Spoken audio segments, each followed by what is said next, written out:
प्रिय भाइयों और बहनों, आज हम एक ऐसी किताब की यात्रा शुरू करने जा रहे हैं जिसे बहुत से लोग छूने से डरते हैं। हाँ, मैं बात कर रहा हूं बाइबल की आखिरी किताब, प्रकाशित वाक्य, रेवलेशन।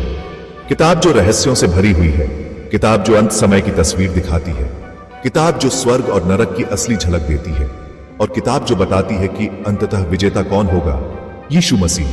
पर ध्यान दीजिए, लोग कहते हैं कि यह किताब समझना मुश्किल है, कुछ कहते कि यह डरावनी है, कुछ तो कहते हैं कि इसे पढ़ना ही नहीं चाहिए। लेकिन सवाल है, क्या सच में ऐसा है? आइए आज हम इसके इंट्रोडक्शन को गहराई से जानेंगे। यीशु मसीह का प्रकाशित वाक्य जो उसे परमेश्वर ने इसलिए दिया कि अपने दासों को वे बातें जिनका शीघ्र होना अवश्य है दिखाए, और उसने अपने स्वर्गदूत को भेजकर उसके द्वारा अपने दास यूहन्ना को बताया। पहला ही वचन हमें स्पष्ट कर देता है कि यह किताब इंसान की कल्पना नहीं है, यह किताब स्वयं यीशु मसीह का प्रकाशित वाक्य है। यानी यह किताब हमें बताती है भविष्य में क्या होगा और परमेश्वर अपनी योजना कैसे पूरी करेगा।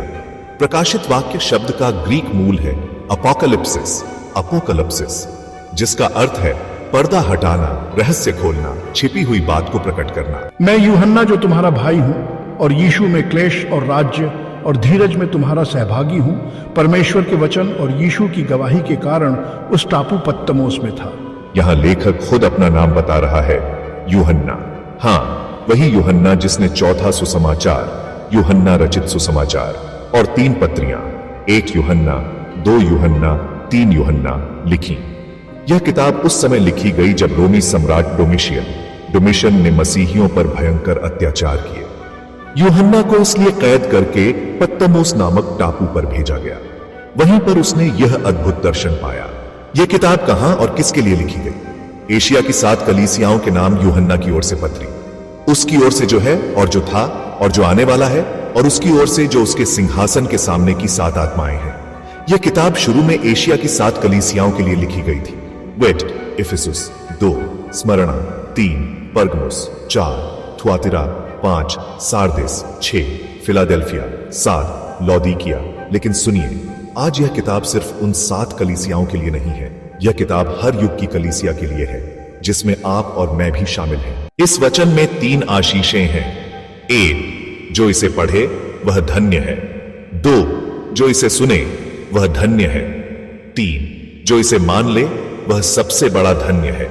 यानी यह किताब हमें सिर्फ डराने के लिए नहीं लिखी गई, बल्कि हमें तैयार करने के लिए लिखी गई है। यह किताब इतनी गंभीर क्यों है? भाइयों और बहनों, यह किताब हमें बताती है आने वाला क्लेश काल, ट्रिब्यूलेशन, मसीह विरोधी, एंटीक्रिस्ट का उदय, झूठे भविष्यद्वक्ता, स्वर्गीय दर्शन, शैतान का अंत और नए आकाश और नई पृथ्वी का आगमन। यानी यह किताब इतिहास का आखिरी पन्ना है। जो इसे अनदेखा करेगा वह अंधकार में भटक जाएगा, और जो इसे मानेगा वह तैयार होकर प्रभु के साथ चलेगा। अब आपसे मैं सीधी बात करना चाहता हूं, मेरे प्रिय दर्शकों, क्या आपने कभी इस किताब को पढ़ते समय डर महसूस किया है? क्या आपने कभी सोचा कि ये बातें आपके जीवन से जुड़ी हैं? और क्या आप तैयार हैं उस दिन के लिए जब यीशु बादलों पर आएंगे? अगर आप इस वीडियो को यहां तक देख चुके हैं तो मैं आपसे आग्रह करता हूं, इस वीडियो को पूरा देखिएगा, क्योंकि जब तक आप पूरा नहीं सुनेंगे तब तक इस किताब का असली रहस्य आपके सामने नहीं खुलेगा। भाइयों और बहनों, आज हमने जाना प्रकाशित वाक्य क्या है, किसने लिखा, कहां लिखा गया, किसके लिए लिखा गया, और इसका मूल संदेश क्या है। लेकिन यह तो सिर्फ शुरुआत है। आगे हम एक एक अध्याय का अध्ययन करेंगे और देखेंगे कि परमेश्वर ने हमसे क्या छुपाया नहीं, बल्कि प्रकट किया है।